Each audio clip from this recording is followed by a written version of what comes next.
Boa noite a todos. Bom, gente, boa noite a todos. Sejam bem-vindos em mais uma aula do nosso programa de educação permanente, do CROMG. Obrigada pela presença de todos. Antes de começar, eu vou dar alguns recadinhos muito importantes, tá bom? Eu preciso que vocês desliguem as câmeras e os microfones de vocês, porque qualquer ruído que acontecer interfere na fala da professora, tá, gente? Então, para a gente ter uma aula bem tranquila, vamos desligar os microfones, não tentem apresentar a tela, olha aí onde vocês estão clicando, que eu sei que às vezes é sem querer, tá bom? Qualquer coisa que vocês precisarem durante a aula, coloque aqui no chat, que eu e o doutor Sérgio vamos estar conduzindo a aula e prestando atenção no chat, tá bom? Os certificados, eles vão ser liberados na sexta-feira, tá? Então, você vai lá no site da Eventry, onde você fez a inscrição dessa aula de hoje, e vai estar lá a aba de certificados. Vocês vão baixar o certificado em PDF, tá bom? Sobre as perguntas, pode deixar aqui no chat, ao final da aula, o doutor Sérgio vai conversar com a doutora Janete, e eu peço para que vocês sigam as redes sociais do CROMG, que é CROMG Oficial. A gente posta todas as novidades sobre o conselho, sobre as próximas aulas, e a gente está aí com o Formei Agora, que o evento presencial é para recém-formados e acadêmicos, que está muito legal, a programação está incrível, e tem o online, que é gratuito para quem quiser participar, tá bom? Qualquer coisa que precisarem, mandem aqui no chat. E agora eu passo a palavra para o doutor Hercílio Martelli, que vai falar algumas palavras, e depois doutor Sérgio Vitorino, desculpa, vai apresentar a nossa professora de hoje, tá bom? Uma boa aula para vocês. Obrigado, Marcela. Boa noite a todas, boa noite a todos. Gostaria de ser muito breve na minha fala, até porque essa noite vai ser coroada pela fala da professora Janete. Não vou ter a honra de fazer a apresentação, o professor Sérgio Vitorino o fará, mas as minhas palavras serão muito no sentido de nós agradecermos a todos que estiveram conosco este ano. Esse é um trabalho que nós começamos no início do ano, com a Câmara Técnica de Patologia Oral e Maxilofacial e Estomatologia do CROMG, e esse trabalho, envolvendo 12 colegas, muitos deles aqui, compõe essa Câmara Técnica de Trabalho. E uma das atividades que esta Câmara realiza são palestras tão qualificadas como essa que nós teremos esta noite. Então, a minha fala é muito mais no sentido de agradecer a todos que participaram conosco de todas as atividades ao longo desse ano, aos colegas que compõem a Câmara, ao CRO, toda a parte técnica, diretiva do CRO, e todos aqueles palestrantes que nos deram a honra de dedicar parte do seu tempo para estar conosco nessas atividades. Então, sem alongar muito, recebam os nossos agradecimentos. Professora Janete, é uma honra, é uma alegria estar nesta noite recebendo. Eu acho que aqui a distância não limita o nosso carinho, né? De Montes Claros eu vou para Uberlândia, e de Uberlândia nós vamos até São José dos Campos, em São Paulo. Muito obrigado a todos, uma excelente aula para todos nós, e muito obrigado a todos que nos acompanharam ao longo do ano e ao CRO. Tudo de bom, um abraço. Obrigado, Sérgio, obrigado, professora Janete.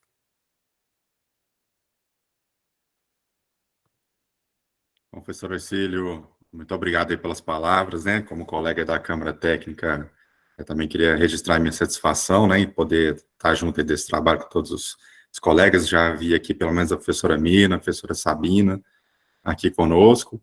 Então, em nome, representando, né, a nossa Câmara Técnica de Patologia Oral e Maxilofacial e Estomatologia, desejar boa noite para todos vocês, toda a odontologia mineira, né, sejam nossos colegas profissionais, sejam nossos futuros colegas, né, estudantes que estão aí conosco assistindo a essa oportunidade que o CRO nos presenteia, né, através desse meio remoto, que tanto, né, tem contribuído para disseminar o conhecimento para todos nós. E hoje eu tenho um prazer, uma honra muito grande de apresentar uma colega muito reconhecida nacional e internacionalmente num tema que, no meu entendimento, é um tema de extrema importância e que nós, na odontologia, não temos, talvez, o melhor preparo para atuar, que é o tabagismo, né? Que é a prevenção, o controle, a cessação do tabagismo, uma coisa que realmente é carente na nossa formação, carente até mesmo na nossa atuação. Então, professora Janete, seja muito bem-vinda, né? Um prazer enorme ter você aqui conosco.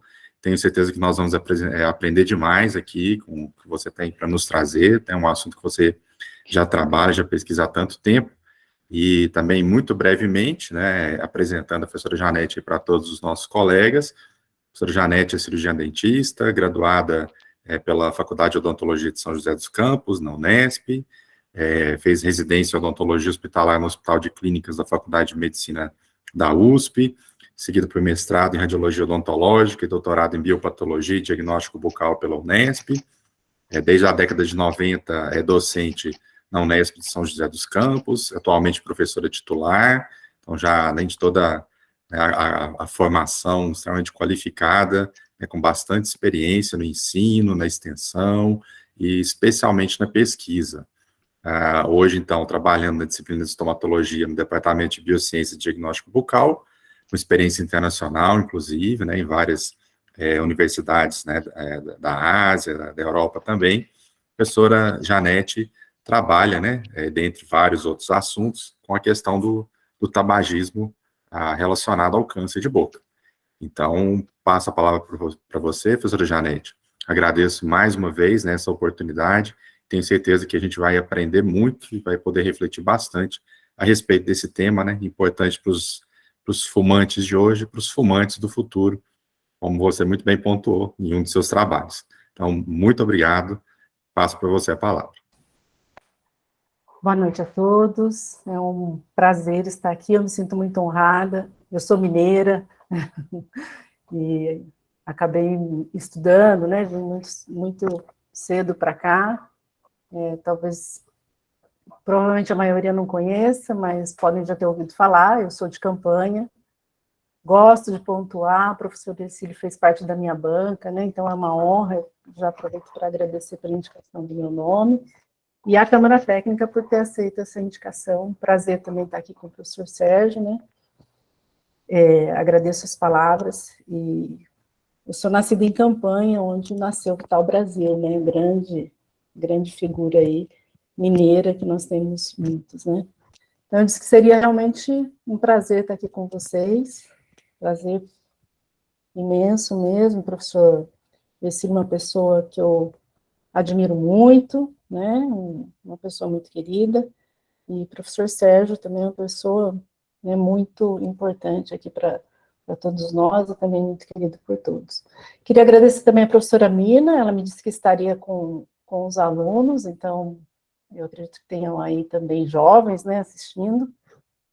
Agradecer a Jéssica, que fez o contato, e a todos que estão presentes, né, nessa noite, aqui está um pouco frio, não sei como está cada um aí no seu espaço.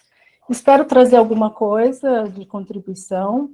Como o professor Sérgio disse, eu trabalho há bastante tempo com tabagismo, e a nossa linha de pesquisa é de pacientes, né, ou de pessoas que façam uso de tabaco nas suas várias formas, e que não apresentem qualquer alteração. Eu vou iniciar minha apresentação e estou aberta a qualquer colocação que queiram fazer durante a apresentação, aí alguém me avisa, que a partir de agora eu não vejo nada. Bom, então o tema, o título, né, que eu escolhi foi Cigarro Eletrônico e Saúde Bucal, o que é importante saber. Professora Janete, só não estamos vendo sua projeção. Está vendo a tela do PowerPoint. Ai, a hora que eu testei com a Jéssica deu certo. Tinha dado certo, né? Reiniciei que vai dar certo. Agora está entrando. Deu? Só colocar em modo de apresentação, por favor. Deu ou não? Ainda Deu, não. mas Ainda não está em modo de apresentação.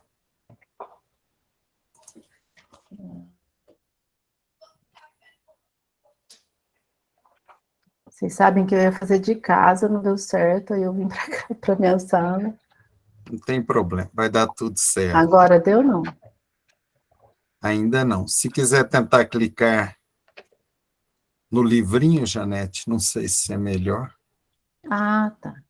Aí. Perfeito. Nossa, eu nunca usei. Obrigada. Obrigado, aprendi. Janete. Já estamos com 125 ouvintes. Que Obrigado. maravilha, que honra. Muito agradecida. Bom, para iniciar, eu trouxe essa imagem, né, revista Capricha, da minha época, eu sou do século passado, como o professor Vitorino falou, e aqui fala que é uma nova modinha entre os jovens, e que é um lobo em pele de cordeiro, por isso que eu falo da ilusão. E aí, quando a gente fala em ilusão, pensar que o cigarro eletrônico, ele tem um aroma, tem um sabor agradável, o formato é moderno, né? Parece um pendrive, alguns parecem caneta. E ele é vendido, o cigarro eletrônico, com uma imagem semelhante ao que aconteceu no passado com o cigarro.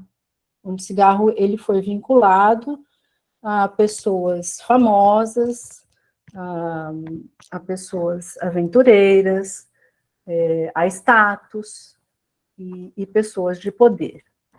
Então, hoje também tem sido veiculado nas mídias como o uso, né, e isso tem atraído jovens, como sendo a nova moda. E isso é muito perigoso. E o que para nós, né, em relação ao futuro da odontologia, por que esse tema tem importância? Nós temos visto que muitos jovens, inclusive menores de idade, eu vou apresentar alguns números para vocês, têm iniciado o consumo de tabaco, que eles acham que não tem nenhum risco, porque eles acham que é só vapor, e a gente ainda não sabe quais as consequências a longo prazo. A curto prazo, nós já temos vários estudos mostrando alterações sistêmicas, problemas sérios, mortes relacionadas ao uso. Hoje é uma epidemia nos Estados Unidos. Os Estados Unidos enfrentam um problema muito sério, mas a longo prazo, o que nós imaginamos é que os problemas sejam muito maiores dos que os que são enfrentados com o cigarro convencional, o cigarro industrializado. E é importante lembrar que o tabagismo é uma epidemia, e a epidemia que mais impacta negativamente a saúde pública no mundo. São mais de 7 milhões de mortes por ano, e se nós considerarmos os fumantes passivos, isso acrescenta mais 1 milhão, então são mais de 8 milhões de mortes por ano. Em 2030, a previsão é que nós tenhamos 10 milhões de mortes por doenças tabaco-relacionadas. E o que eu sempre gosto de lembrar é que o tabagismo é uma doença evitável. Se o indivíduo ele não inicia o hábito de fumar, ele não vai se tornar um adicto. Ele não vai ter o problema da dependência química à nicotina. Então, é uma doença evitável.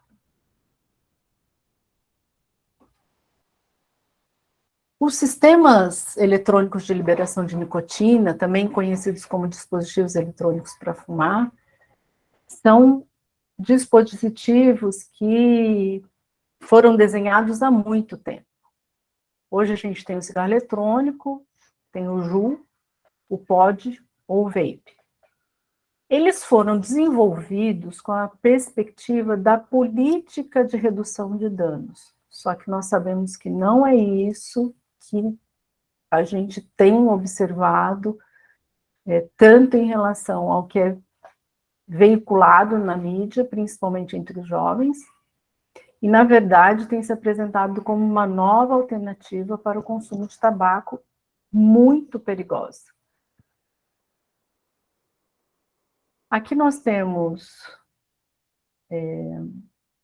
para mostrar para vocês que o desenvolvimento do cigarro eletrônico ele teve início em 1965, nessa linha do tempo. Em 1998, os primeiros cigarros, né, eletrônicos com esse formato. Em 2003, Ron Lick desenvolveu, ele, consumidor de tabaco, ele desenvolveu um cigarro eletrônico com essa perspectiva. Todavia, hoje, ele é um consumidor dual. Ele continua consumindo cigarro convencional e também usa o cigarro eletrônico. Então, ele não conseguiu deixar de fumar usando o cigarro eletrônico. Em 2006, o cigarro eletrônico passou a ser utilizado em vários lugares do mundo, no mundo todo. E como que funciona o cigarro eletrônico? Então, nós temos um LED na ponta, que é essa luz que é acionada quando o vapor é inalado. Existe uma bateria de lítio, e a bateria dos dispositivos eletrônicos é também um risco, porque tem a degradação e tem os metais pesados. Os de terceira geração e de quarta geração, que tem o refil, então eles são reutilizáveis, tem um tanque aberto e resistência, que é onde é colocado o líquido. E nos descartáveis, então, esse cartucho é fechado e a resistência também, ela é descartável. Então, o sensor, ele reconhece o ar quando ele é sugado, e ali começa o aquecimento do líquido do refil. Quando esse líquido é aquecido, nós temos outros produtos que são derivados, e que são produtos que, comprovadamente, são classificados como produtos cancerígenos. O dispositivo, ele acende a luz vermelha, imitando, então, como se fosse uma tragada. O líquido é aquecido, uma resistência, e gera o vapor. Então, os de terceira geração, eles podem, inclusive, mexer na resistência e formar mais vapor. E esse vapor inalado, ele pode conter nicotina, como no cigarro tradicional. E aí existem opções de cartucho com nicotina em várias doses, que é algo bastante arriscado. Então, aqui nós temos primeira geração, que era semelhante ao cigarro convencional, não recarregável, era descartável. Então, ele foi projetado para ser usado uma única vez. Doutora Janete, desculpa te interromper. Pois não? Que alguém clicou para apresentar e sua apresentação diminuiu. Você pode compartilhar de novo, por favor? Como que eu faço? Peraí, Talvez, se o pessoal clicar num símbolozinho de alfinete que fica na página do compartilhamento, volte. Aqui, voltou? Voltou. Para mim, voltou. Voltou, pessoal? Gente, cuidado com onde vocês clicam, que atrapalha a apresentação, e as câmeras desligadas, por favor, viu? Podemos retomar, professora Janete. Ok, voltando aqui então, o de primeira geração, semelhante a um cigarro convencional, não recarregável e descartável. Então, ele é projetado para usar uma única vez. Obviamente que isso, né, a indústria, né, buscou fazer, então, esse de segunda geração. Lembra uma caneta, tem a bateria e tem o cartucho, onde é colocado o líquido, que é o e-líquido, e eles podem ser recarregados. Terceira geração, nós já temos esses aparelhos que são maiores, que parecem com um tanque ou dispositivo, que também são chamados de mods, porque eles são modificáveis. Então, eles são recarregáveis e podem ser abastecidos com diferentes substâncias. Olha o outro risco, porque existe também a possibilidade deles usarem a cannabis, por exemplo. E isso tem um risco muito importante que é preciso ser mencionado. E ele tem um subtipo que é denominado tanque, que contém umas bobinas de baixa resistência, que é a capacidade de formar uma grande quantidade de nuvem. Então, é o que a gente vê que muitas vezes é o auge para os jovens, né, que é essa cortina de vapor que tem uma maior concentração de nicotina. Quarta geração são dispositivos chamados pod-mods, que eles têm essa aparência de pendrive, tem diferentes formas, tamanhos e cores, e que eles podem ser descartáveis ou recarregáveis. A maior parte deles usa sais de nicotina no líquido, que é o e-líquido, em vez da nicotina extraída diretamente do tabaco. O que acontece? Essa nicotina associada aos sais, ela tem uma ação muito mais rápida, porque tem um pH mais baixo, e elas causam também menos irritação e amargor na garganta. Só que, como ela é viabilizada muito mais rápida para o cérebro, também a adicção do indivíduo ela é muito mais rápida. Então, o que a gente percebe é que esses dispositivos acarretam uma dependência química por parte dos indivíduos muito mais rápida do que o cigarro convencional. Existem os vaporizadores, que são dispositivos que aquecem misturas líquidas, ceras, a cera de cannabis, por exemplo, ou ervas secas, e gera uma nuvem de aerossóis inaláveis. Ele lembra o narguilé, né? Não é exatamente uma forma de cigarro eletrônico, mas costuma ser classificado como se fosse um produto de cigarro eletrônico. E tem o HNTB, que é o chamado Heat Not Burn Tobacco, que é um tipo de aparelho que ele não utiliza líquido, mas um pequeno bastão de tabaco, que ele é aquecido a 350 graus Celsius por uma bateria, para gerar uma nuvem de aerossóis. É importantíssimo chamar a atenção para o trabalho que é desenvolvido no Brasil, que é um dos de suma importância. Então, essa resolução, a resolução número 46, de 28 de agosto de 2009, então, desde 2009 é proibida a comercialização, a importação e a propaganda de quaisquer dispositivos eletrônicos para fumar, conhecidos como cigarro eletrônico. Isso, então, é uma resolução do Ministério da Saúde da Anvisa. E aqui, depois, se vocês quiserem acessar, é um artigo que fala sobre os influenciadores, que eles se espalham pelas redes e promovem a venda ilegal de cigarro eletrônico. É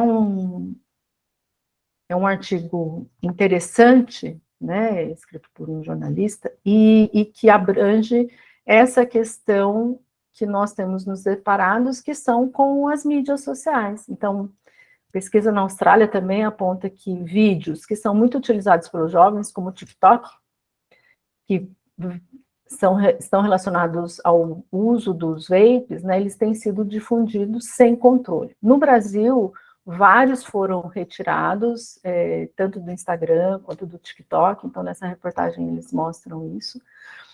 Mas o número de propaganda que existe e veiculada por influencers, né, por influenciadores, é enorme.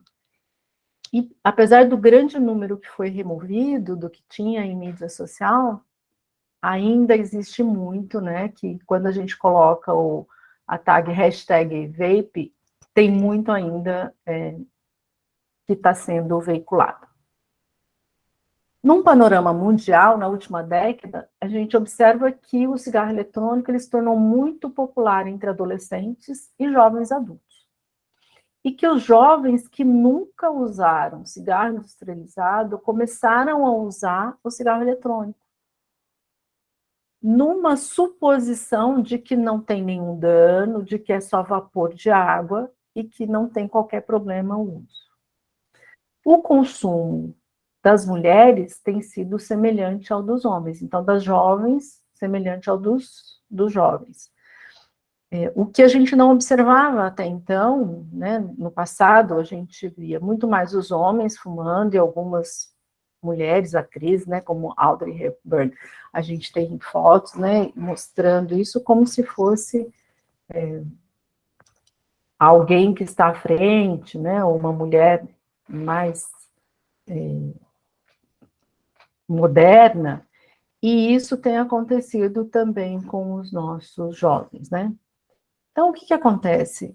Tem muitos modelos, muitas cores, o uso dos flavorizantes com e sem nicotina, eles aumentam essa aceitabilidade social, e o apelo comercial nas redes sociais, como a gente já abordou, porque é um dispositivo tecnológico.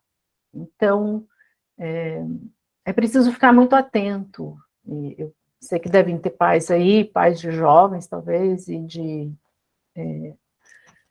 pré-adolescentes, é preciso tomar muito cuidado. Outro dia, numa reunião de trabalho nossa, um dos colegas falou que ele tem uma filha pré-adolescente e que ele encontrou no meio do material, né, um dispositivo eletrônico para consumo de tabaco. Então, esses efeitos que a mídia social tem feito, né,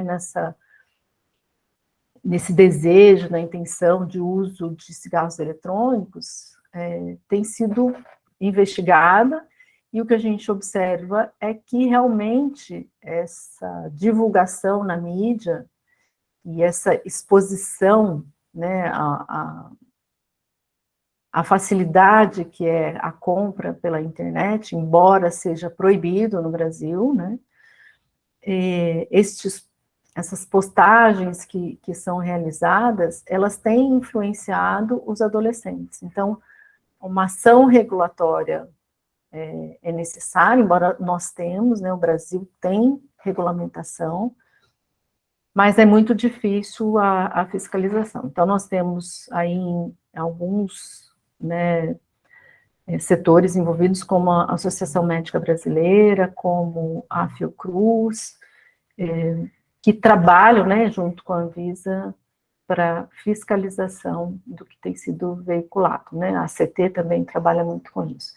Então, aqui que eu disse que eu ia mostrar para vocês que uma pesquisa nacional, que é a Pesquisa Nacional de Saúde do Escolar de 2019, ela mostra que 13,6% dos estudantes de 13 a 15 anos, imagine, já experimentaram cigarro eletrônico. E alunos entre 16 e 17 anos, o índice foi maior, de 22,7%. Bom, aqui a gente tem, né, tem lápis de cor, tem canetinha, tem chave de carro, e aqui, no meio disso tudo, tem cigarro eletrônico. Eu vou deixar um tempinho para vocês tentarem descobrir, para eu apontar. Então, vamos lá, vamos ver se vocês encontraram. Todos esses são dispositivos eletrônicos que são utilizados para consumo de tabaco. Então, alguns podem passar desapercebido aí no material, né, das crianças.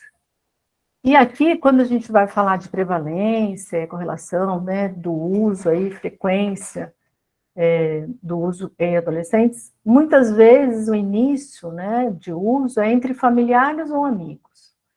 Então, alguns pais desconhecem o problema relacionado ao cigarro eletrônico.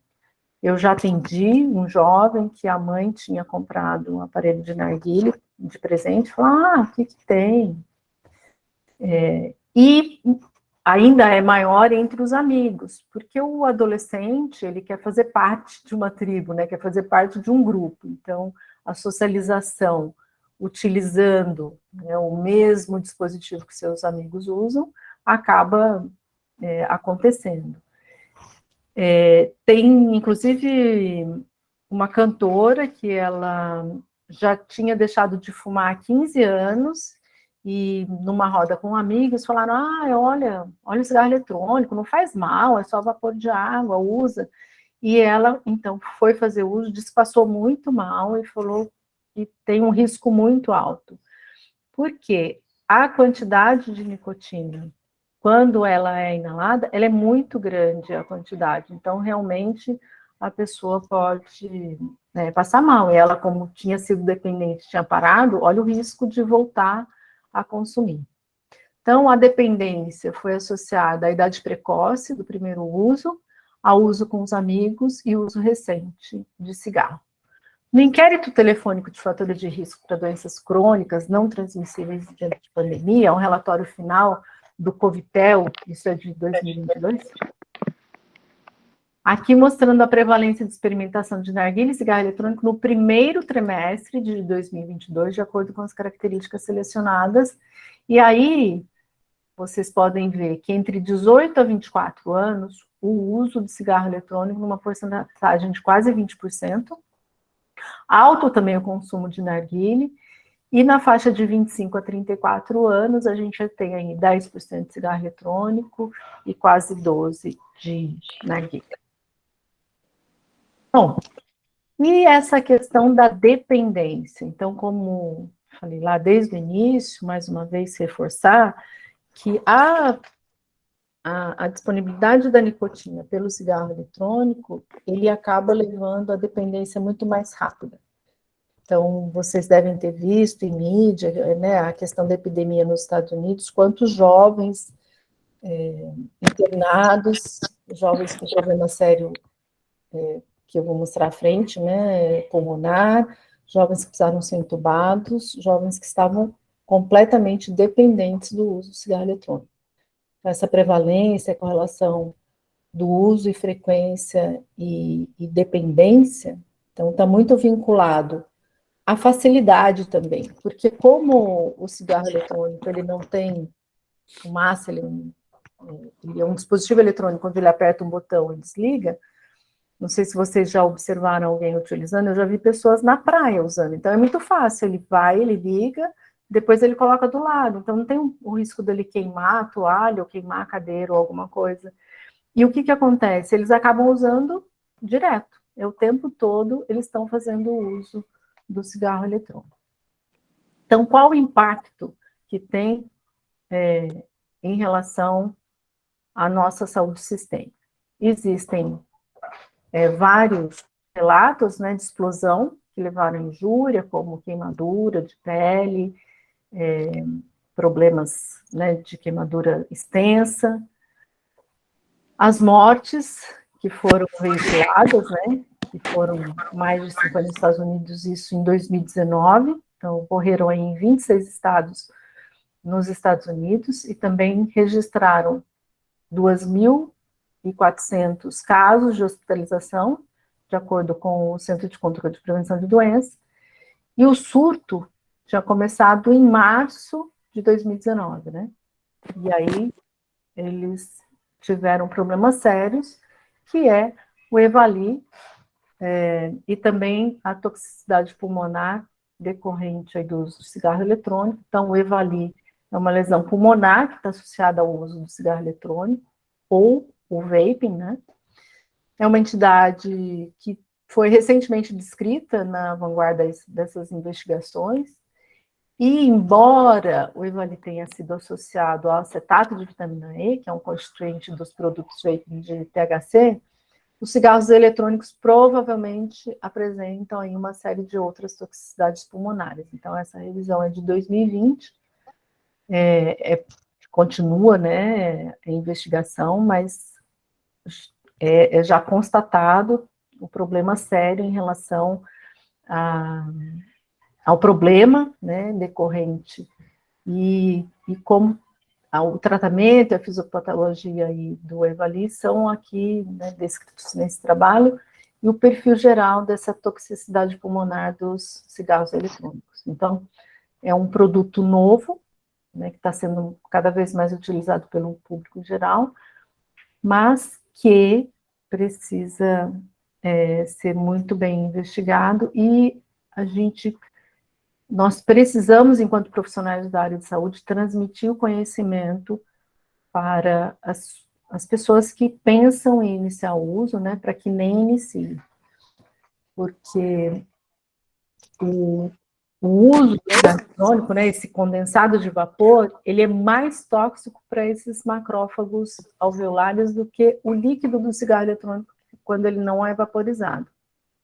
Esse é um trabalho que foi feito in vitro, né, com células de macrófagos, e essa produção excessiva aí de espécies reativas de oxigênio, também citocinas inflamatórias, quimiocinas, que são induzidas pelo vapor do cigarro eletrônico, eles vão induzir a um estado inflamatório nos macrófagos alveolares dentro do pulmão, que é parcialmente ali dependente de nicotina, né? Então, a inibição de fagocitose também vai sugerir que os usuários podem sofrer de infecção bacteriana, e também são necessárias mais pesquisas para entender completamente quais são os efeitos da exposição do cigarro eletrônico em humanos em vivo, que é também muito difícil, porque não existe uma regulação, né, principalmente no Brasil, como é proibido, tudo que chega aqui é contrabando. Então, está sendo comercializado é de contrabando, porque aqui é proibido o uso, né?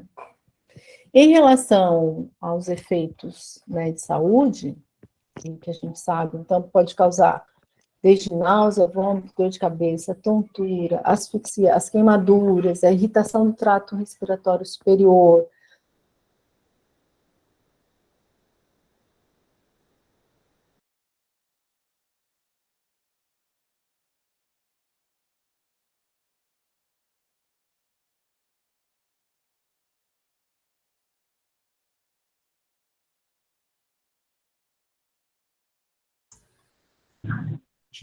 Janete, desculpe interromper, o seu microfone fechou, por favor.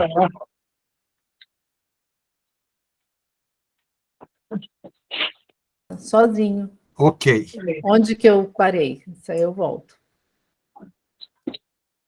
Estava pouquinho, bem pouquinho. Aqui? Aí mostrou, aí está ok. Bom, então, aqui falando dos efeitos, né, na saúde, que a gente pode ter desde náuseas até problemas sérios, com risco de câncer de pulmão.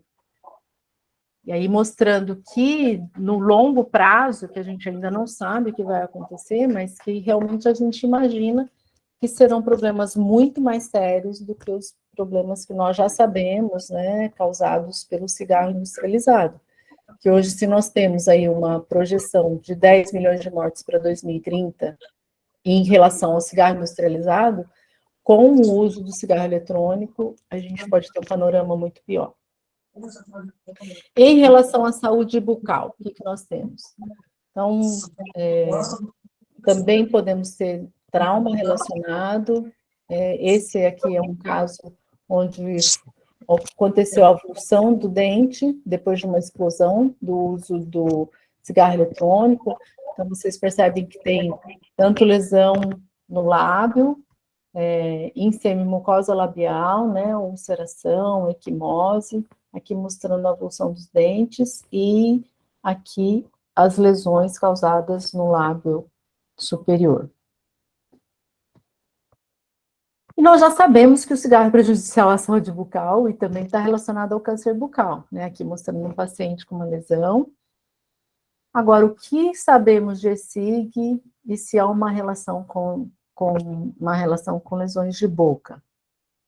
Bom, então nós estamos com um projeto, que é o efeito do cigarro eletrônico na saliva e no epitélio da mucosa bucal.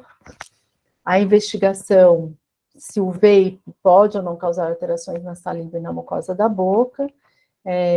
Esse é um projeto que nós recebemos auxílio regular da FAPESP, e a Bruna, ela tem bolsa de doutorado pela FAPESP, que é meio orientada. Então, essa pesquisa é feita com maiores de 18 anos, que fazem uso exclusivo de vape há pelo menos 6 meses. Isso é uma dificuldade, porque muitas vezes eles usam outras substâncias junto, muitos fazem uso de narguile, e também pessoas que sejam ex-fumantes de cigarro, né? Esse é um trabalho que nós fizemos, foi a dissertação de mestrado da Lígia, então foi possível evidenciar que ele pode causar dano à mucosa bucal. E nesse trabalho, como todos que nós fazemos, né, um indivíduo não apresentava nenhuma alteração clínica visível, e na avaliação dos casos, né, foi possível observar já alterações genotóxicas e citotóxicas nessas células da mucosa bucal.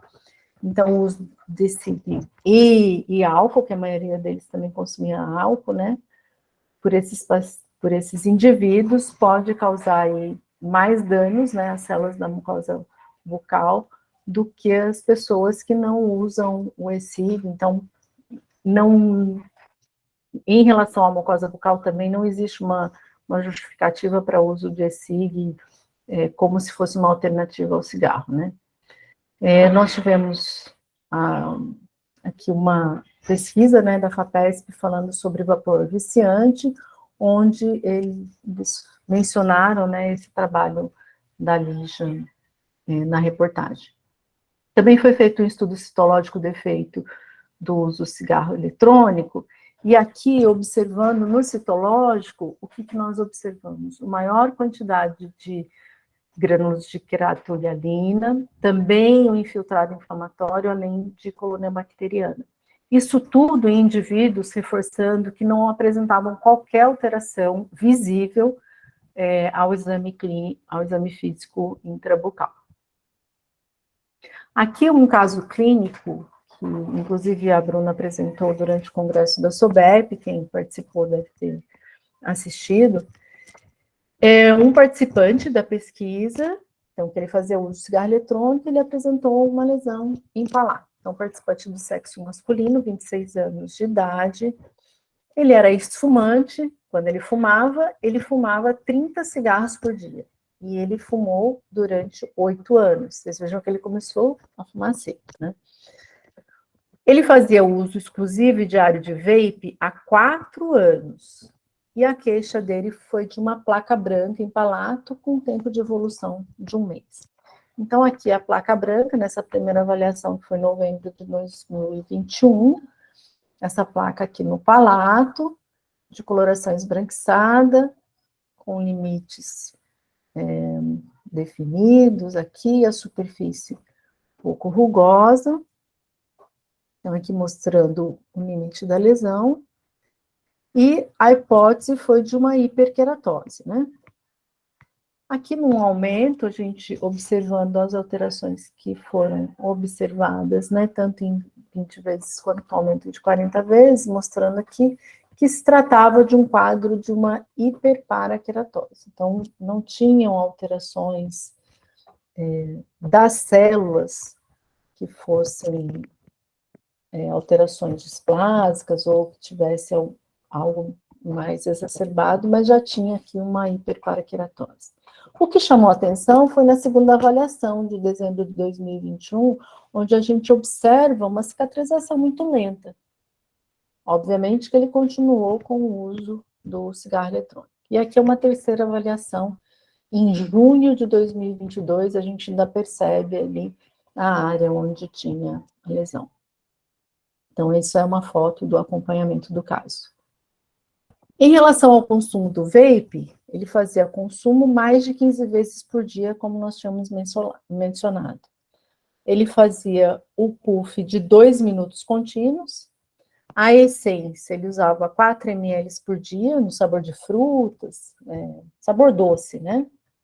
Que correspondia a uma concentração de nicotina de 50 miligramas por ml. Isso representa que esse participante fazia um consumo de 200 miligramas de nicotina por dia, sendo que um cigarro, a média, nos cigarros convencionais, a média de 40 a 80 miligramas por maço. Então, isso representa mais de 3 maços de cigarro por dia. Então, vejam o risco de como essa facilidade de uso dos puffs acaba aumentando a quantidade de nicotina utilizada. Então, isso que tem sido discutido nos artigos, né, que a concentração de nicotina nos cigarros eletrônicos ela é muito maior e acarreta uma dependência muito mais rápida dos indivíduos. Então, aqui mostrando para vocês que um pacote de cigarros, ele vai ter ali por volta de 59, 60 miligramas por ml de nicotina, e representa aí 20 cigarros, né? Se a gente pegar um JU, né, um JU, que seja usado uma única vez, também correspondendo a 20 cigarros. E um puff, que é quando se usa a barra de tabaco, também correspondendo a 20 cigarros. O que tem sido já descrito em relação às lesões que podem ser observadas em mucosa bucal em pacientes que fazem consumo de cigarro eletrônico.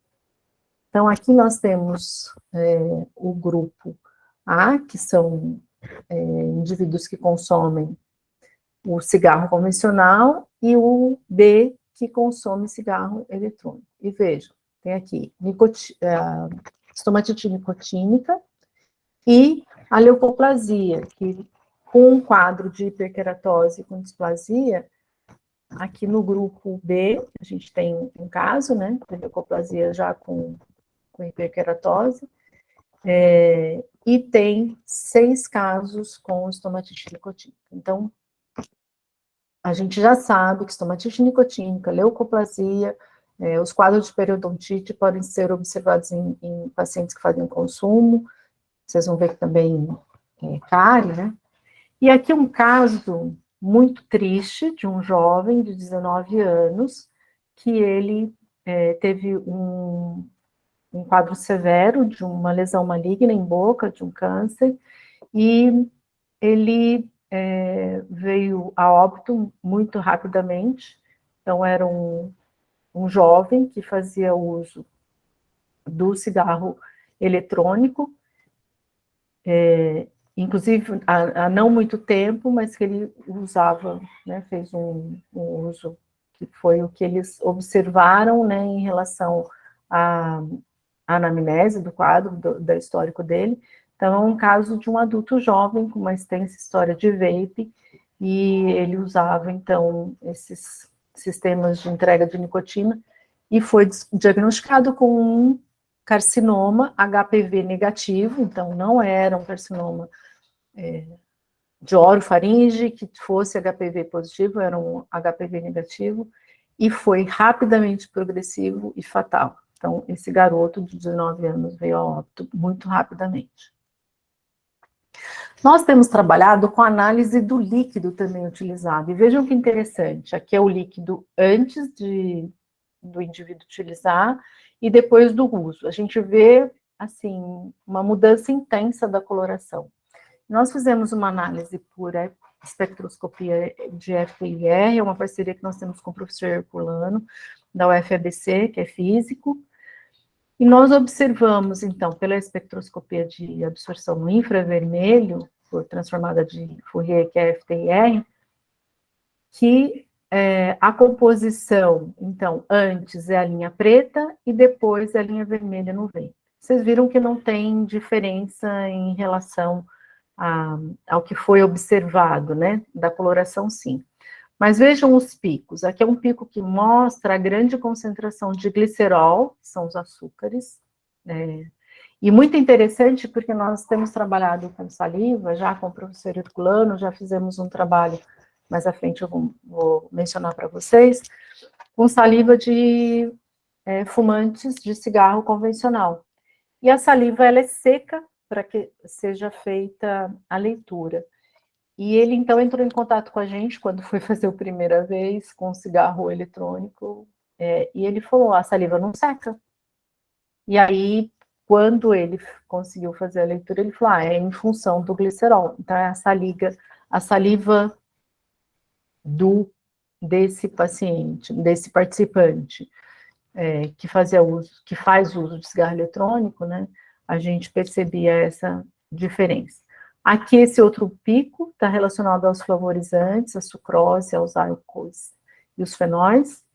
E aqui, as proteínas, que a gente ainda não sabe exatamente como interpretar, mas talvez está relacionada às alterações que a gente vê em relação à saliva no DRBA. E aí, aqui, está o grupo do formaldeído, cetonas, hidrocarbonetos aromáticos, que são substâncias com potencial de cancerígeno, né, já reconhecido pelo IARC, e que nós observamos, então, na saliva do usuário. Então, aqui mostrando para vocês, esse é um material do INCA, que é muito bom. Então, propileno glicol, que quando ele é aquecido, a gente vai ter degradação em formaldeído. Formaldeído faz parte do grupo 1 do IARC, que é comprovadamente cancerígeno para humanos. O glicerol, que em alta temperatura, ele vai degradar em acetaldeído, que faz parte do grupo 2B do IARC, que é possivelmente cancerígeno para humanos. E o etileno glicol, que ele é explosivo na presença de derivados do tabaco, ele é considerado uma substância tóxica ao sistema nervoso central, ao coração e rins. Em relação à boca, nós já sabemos do potencial cariogênico, que, como vocês viram ali na saliva, né, o potencial desses flavorizantes adocicados que são utilizados, e também trabalhos que já mostram uma maior virulência do Streptococcus mutans em relação ao crescimento, adesividade, a formação de biofilme e a expressão associada a genes quando são estudados em indivíduos que fazem uso de cigarro eletrônico. Então, o que a gente sabe é que tem muitos, né, carcinógenos níveis, e também existem os metais pesados, que fazem parte, dos líquidos que são utilizados, né, do e-líquido. Então, aqui vocês estão vendo que tem vários sabores, né, então aqui melão, pêssego, blueberry, pêssego, e a quantidade de miligrama por ml de nicotina do líquido utilizado. Então, isso o indivíduo compra, né? Quando a gente foi analisar a saliva desse participante, então a celometria dava 0,9 ml por minuto, o pH salivar de 6,9, mas a viscosidade muito alta, que vai responder, né, a questão dela não secar, né? Então, um fio de 4 centímetros. E aí, o que foi observado em relação à saliva do indivíduo? Então, aqui nós temos esse primeiro pico, que corresponde ao gliceróide mais açúcares. Então, a gente tem no preto a saliva do participante que usa o cigarro eletrônico, e em azul a saliva de um indivíduo que não faz uso de nenhum tipo de cigarro. Então, vejo a diferença de pico em relação à presença de glicerol e de mais açúcares. Aí, respondendo à questão da saliva que não seca, a questão relacionada aos problemas que podem ter de cárie, aos problemas de doença periodontal. Depois nós temos aqui ácidos nucleicos e fosfolípidos. Vocês vejam que na saliva normal a gente tem uma maior quantidade do que na saliva do usuário de cigarro eletrônico. E aqui as proteínas que estão diminuídas também no indivíduo que faz uso do cigarro eletrônico. Então, nós precisamos descobrir o que isso vai representar, e talvez esteja relacionado às alterações que nós já observamos em mucosa, né, de citotoxicidade e anotoxicidade. Então, a influência do cigarro eletrônico, ela já foi observada nas propriedades antibacterianas de saliva, também alterações na composição dessa saliva, né, e aqui nós fizemos em relação ao cigarro eletrônico e ao líquido, né? Então, mostrando comparativamente o que tinha sido mostrado. Então, no quadro de cima, nós temos a saliva, em preto, a saliva do participante que usa o cigarro eletrônico, e aqui embaixo, o do líquido. Então, só para comparar para vocês, então, essa é a parte de glicerol e açúcares. Então, o que é visto no líquido, na saliva, a gente vê uma quantidade que chama bastante atenção.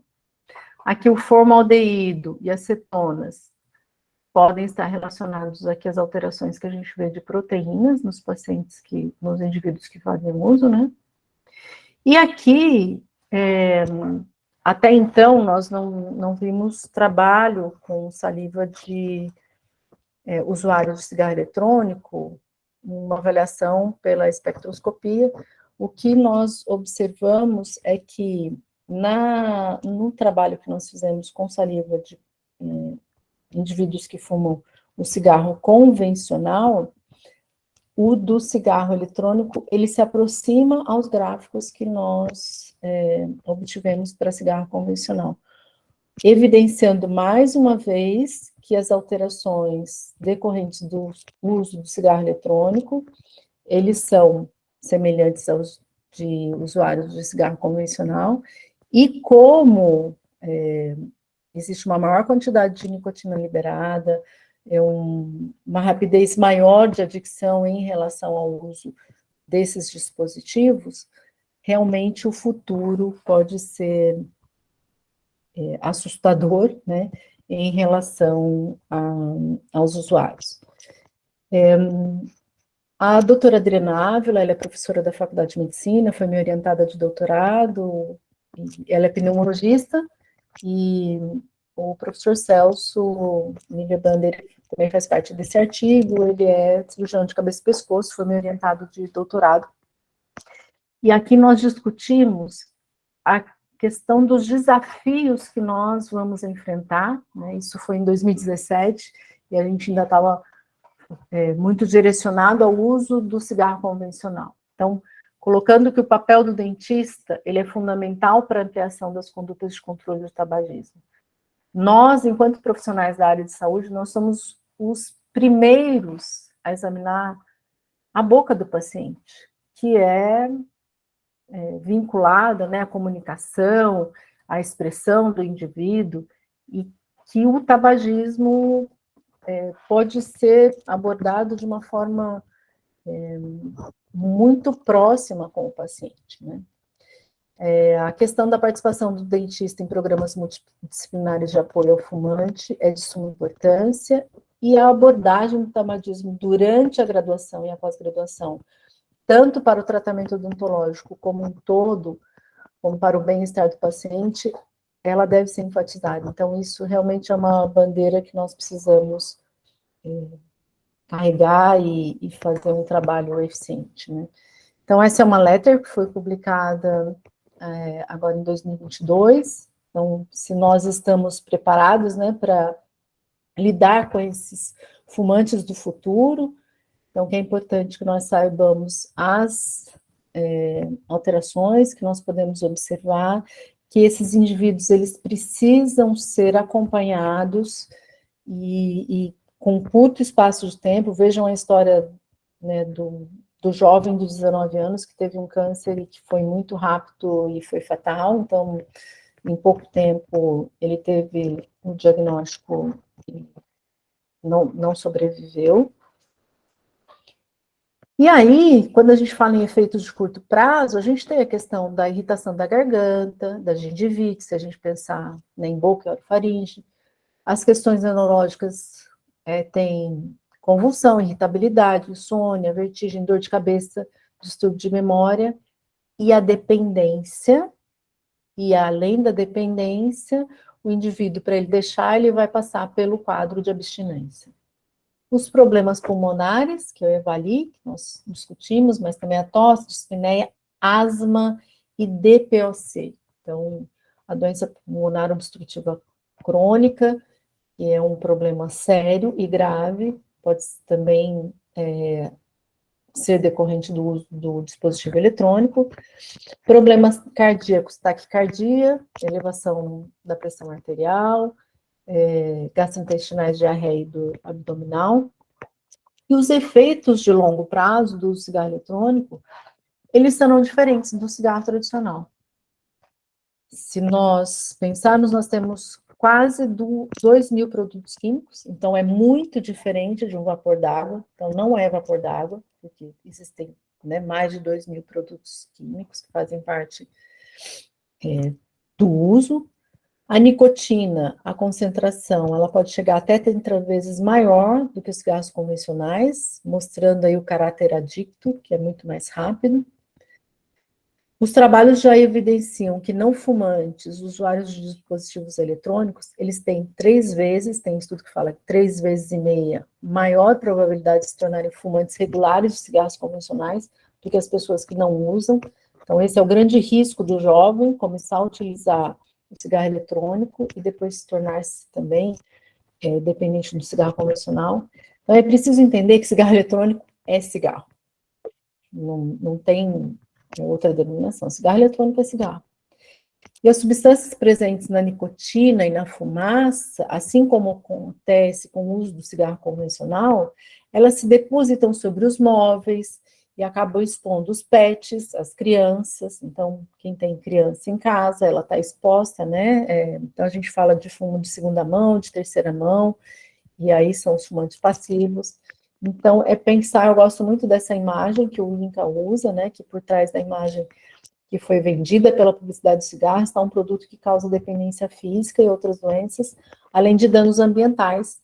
Então, não caia neles, né? Você merece algo melhor que o cigarro, pensando que o cigarro eletrônico é cigarro.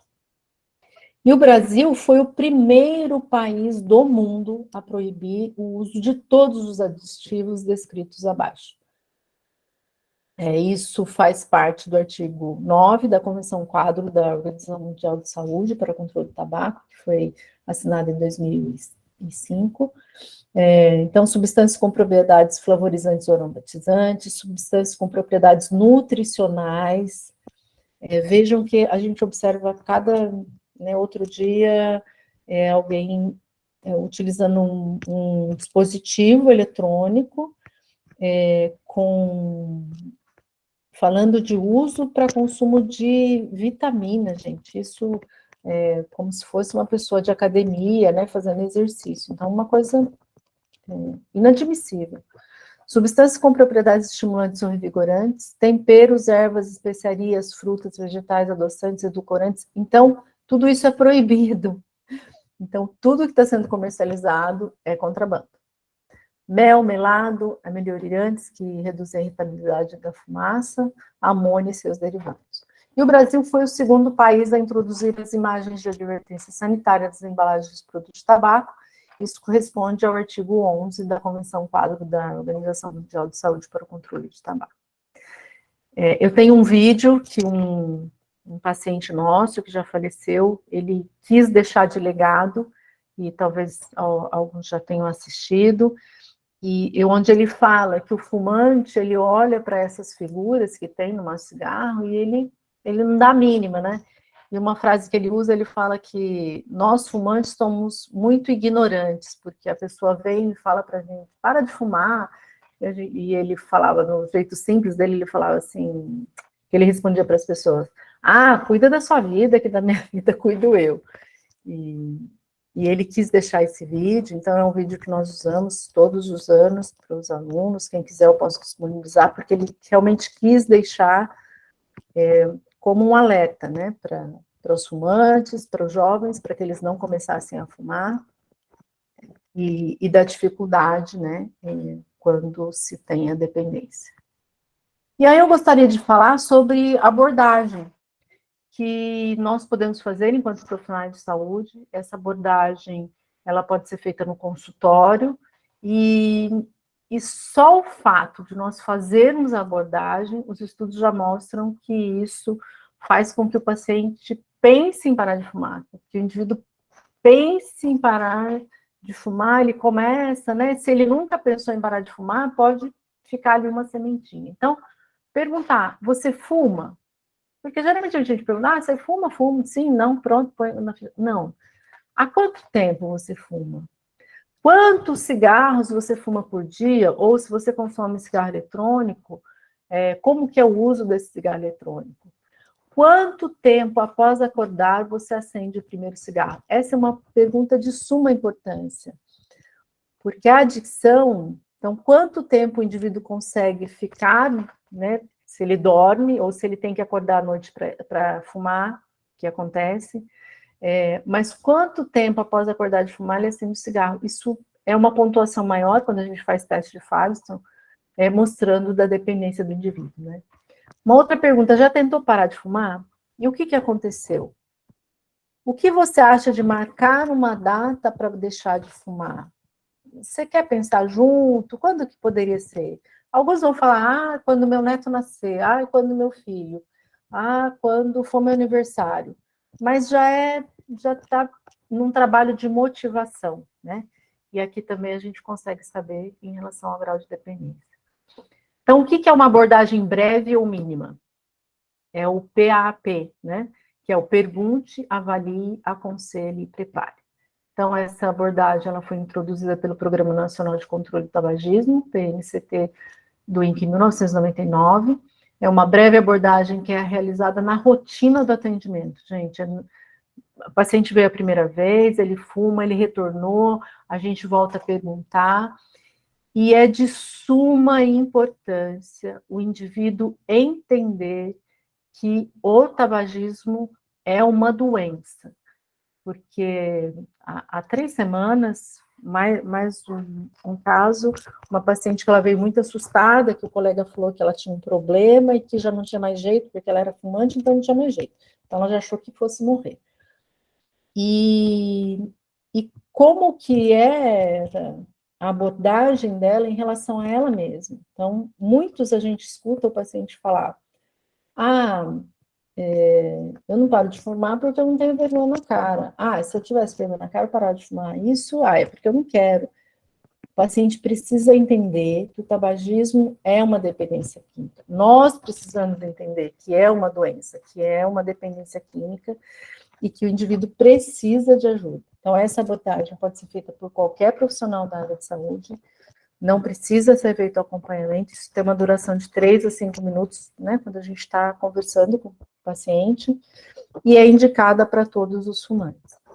E aí, nós precisamos também, né, mostrar para os indivíduos que no Programa Nacional de Controle do Tabagismo, PNCT, a gente tem no Instituto Nacional do Câncer, José Alencar Gomes da Silva, o INCA.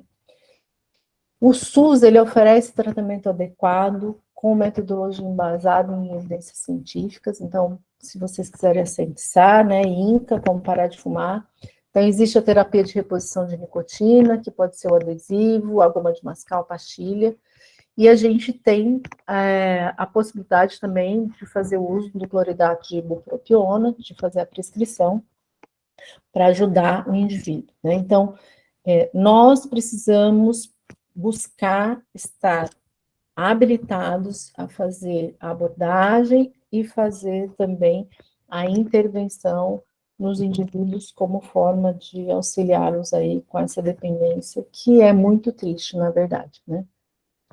Então, de considerações finais, eu trouxe aqui, né, isso do nosso cartunista muito querido, né, mostrando, né, fumar é brega, fumar é cafona, fumar é careta, né, fumar é de mau gosto.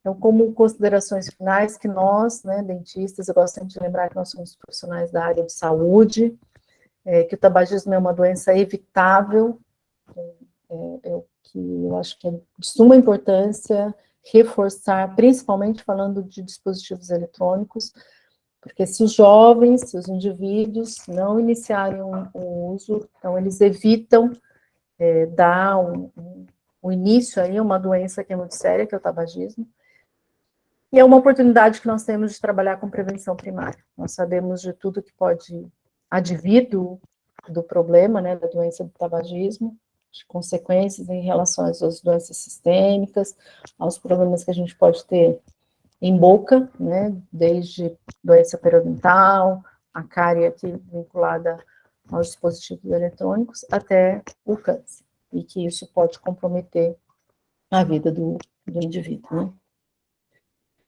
E aqui eu gostaria de convidá-los, né, se vocês puderem ajudar a compartilhar. Então, nós temos um trabalho que são os reflexos da pandemia de Covid-19 sobre o consumo de cigarros, vape e narguilé, que está aprovado pelo Comitê de Ética. Quem pode participar são maiores de 18 anos, que façam uso de cigarro com ou sem filtro, vape ou pod, ou narguilé. E aí é um questionário do fórum, então pode ter acesso por esse QR Code ou no link @diagnóstico diferencial. Então, eu gostaria de agradecer aqui a professora Adriana Ávila de Almeida, que é pneumologista, professora da medicina aqui em São José dos Campos, a Bruna Fernandes, que é minha aluna de doutorado, que me ajudou com a apresentação. Gostaria de agradecer a FAPESP, né? Nós temos hoje a possibilidade de desenvolver mais uma pesquisa, e com a bolsa de doutorado da Bruna também. Agradecer aos participantes da pesquisa, a doutora Sandra Marques, que é coordenadora do Estado de São Paulo de tabagismo, e agradecer aqui a Unesp, que é a minha casa, onde eu me formei, onde eu estou há 32 anos, e agradecer mais uma vez pelo convite, ao CRO de Minas, um prazer, uma honra estar com vocês, e aos professores aí. Muito obrigada. Então, agradeço a atenção de vocês, aqui tem meu contato, fiquem à vontade. Agora, se alguém tiver alguma pergunta, eu vou fechar a apresentação aqui. Professora Janete, muito bem. A gente teve alguns probleminhas de acesso, né, especialmente no celular, mas tenho certeza que todo mundo conseguiu acompanhar muito bem, né, e inclusive a Marcela já nos informou que essa palestra vai ficar disponível no canal do YouTube do CRO, e do que eu acompanhei aqui, a gente teve picos com mais de 160 participantes, né, e eu tenho certeza que no YouTube isso aí vai multiplicar ainda muito mais.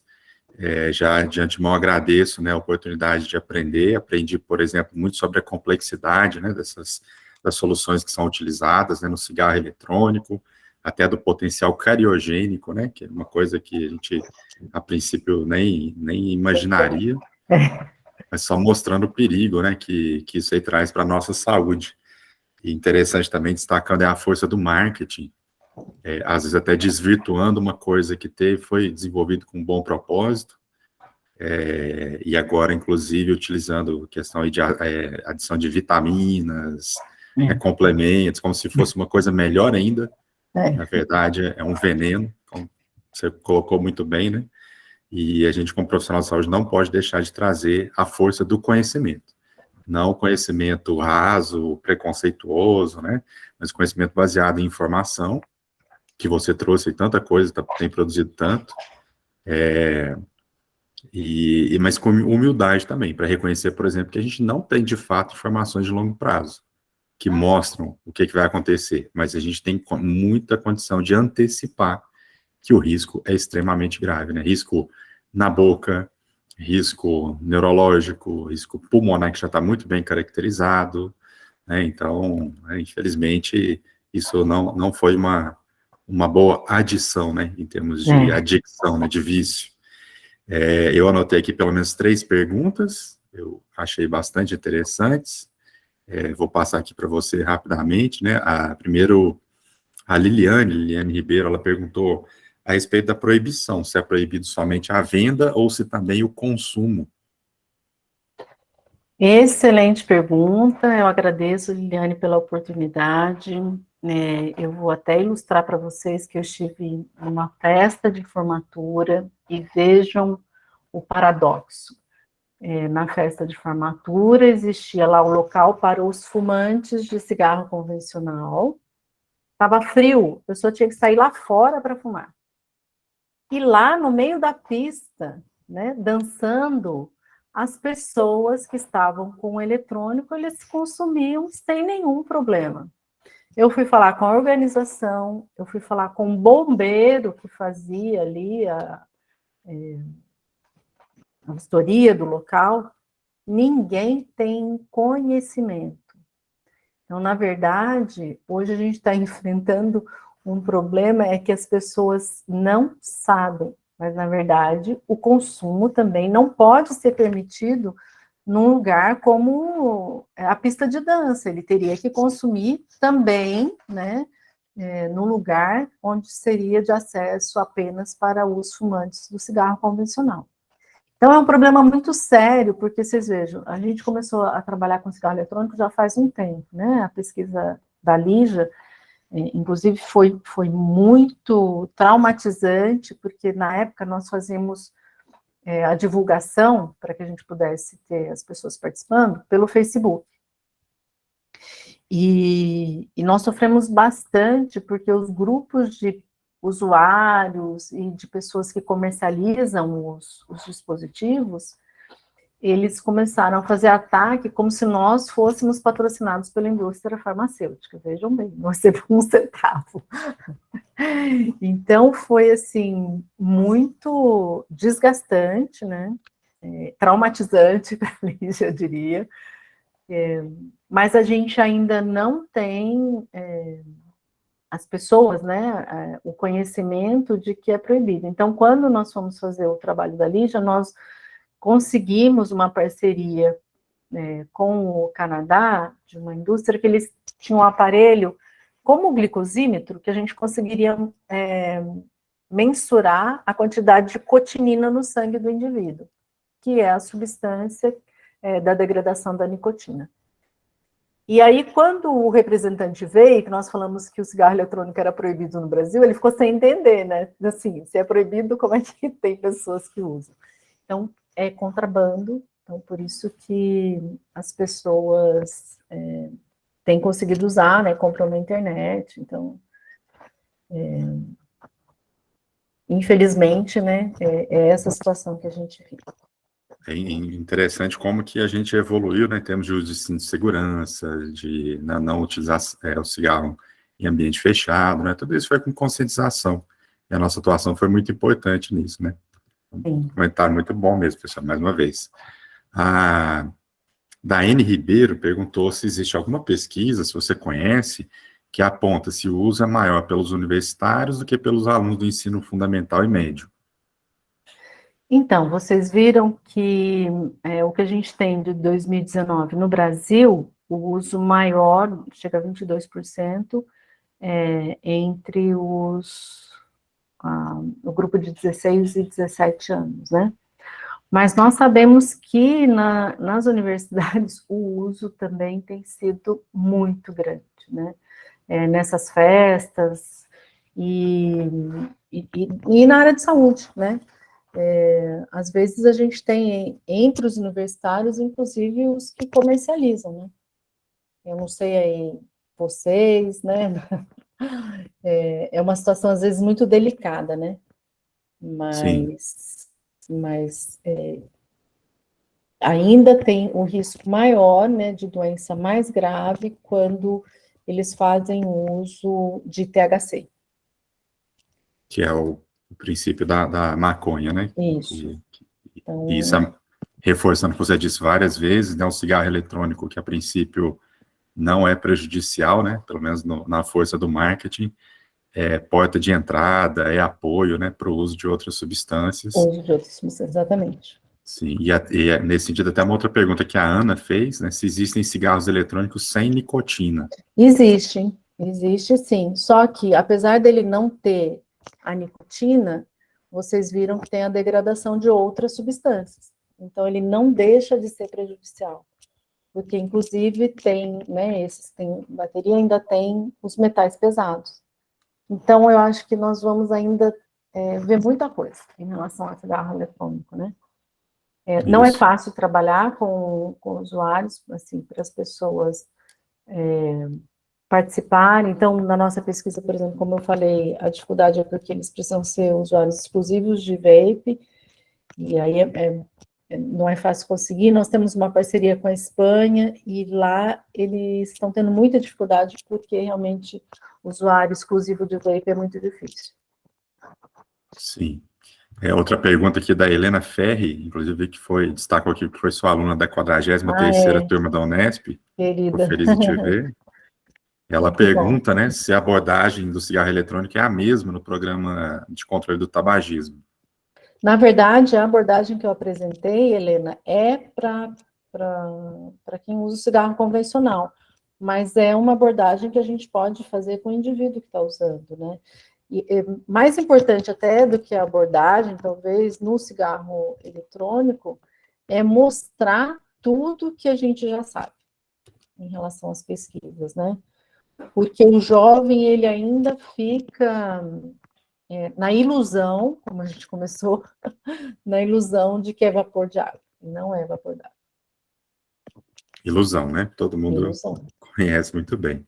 A Karina Amanda, ela faz um comentário a respeito de um paciente que ela tem, um estudante de medicina de 19 anos, que apresenta, né, uma alteração gengival, um aspecto de gengiva queimada. E ela pergunta se você poderia se antecipar algum período, né, em que haveria o reparo do tecido. Excelente pergunta, Karina, eu agradeço. Não sei te responder, não me recordo de ter visto algum trabalho que mostre em relação a tempo, né? A questão é, ele deixou de usar? Porque se ele continuar usando, né?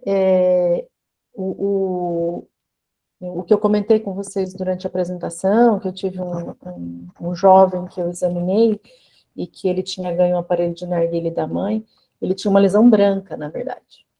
Então, ele já tinha ali um quadro que era uma leucoplasia. E aí a gente ficar realmente muito atento, examinar muito bem, né, fazer o exame físico intrabucal com muito critério, como tem que ser feito, né, examinando toda a mucosa, examinando borda lateral de língua com muito cuidado, tracionando, vendo a região posterior, ventre de língua, dorso de língua, palato, vocês viram, né, esse participante com lesão no palato. Então, muito cuidado, examinar com muito critério mesmo esses pacientes que fazem uso. E o pesquisador fica atento, né, Janete? E eu tenho certeza que essas perguntas vão aparecer para todos os colegas. Posso usar o vape depois de uma extração de terceiro molar? Né, o cigarro não pode? Como é que é? Essas perguntas vão aparecendo. Muito e aí nos cabe, muito correr atrás de informação, né?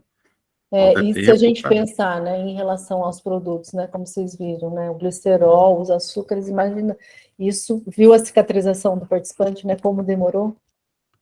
Isso. Tem também os relatos, né, de indivíduos que desenvolveram diabetes. Muita coisa ainda para ser explorada, né?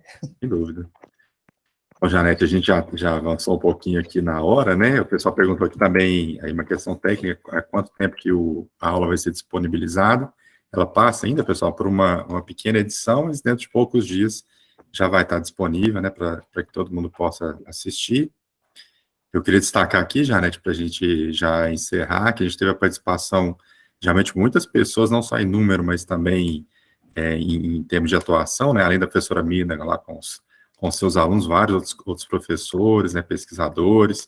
Eu não vou nomear aqui para não deixar ninguém de fora, mas, além disso, a gente teve também muitos ASBs, TSBs, né, não só cirurgiões dentistas, ou estudantes ou professores, mas o pessoal, né, do nosso apoio aí, que é tão importante, que trabalha tão junto com o paciente, que às vezes sabe até falar melhor ali a língua, né, aquilo que o paciente sabe falar no dia a dia. Então, acho que foi muito proveitoso, né, como tem sido todas essas atividades.